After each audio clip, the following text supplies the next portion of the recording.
3, maroon 2, yellow gold 3, maroon 2. Yan.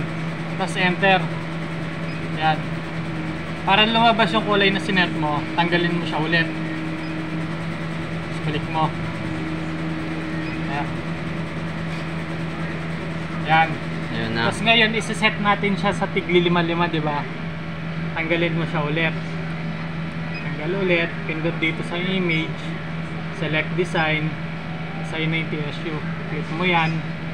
Tapos, yan. X, 5. Y, 5. Yan. Tapos kuya, yung spacing nila. Kailangan natin ayusin yung spacing nila. Ayan. Pupunta tayo sa kabila. Ito, click mo to. Pupunta siya sa kabila. Ayan. Tapos itong Y tsaka offset. Yan. Kunyari, siya, dos siya, diba?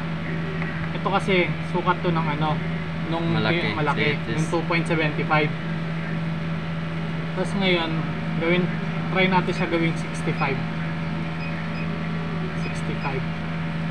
Yan. Tapos back. Tapos ito. Tingnan natin kung malayo, di ba? Oo. Tanggalin ulit natin. Select design. Click ulit. Punta sa kabila ulit. Yan. Gawin natin 50. 5, 0.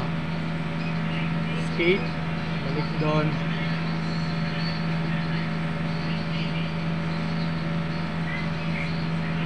Malapit naman siya. Sobrang lapit niya naman. Gawin natin siyang 55. 55. Ayan. 55. 55. Ayan. Tapos yan. Ganon lang.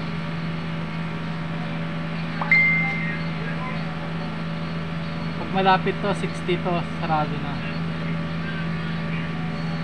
Ayun, okay na siya. Yan, okay na yan. Yan. Next na yan.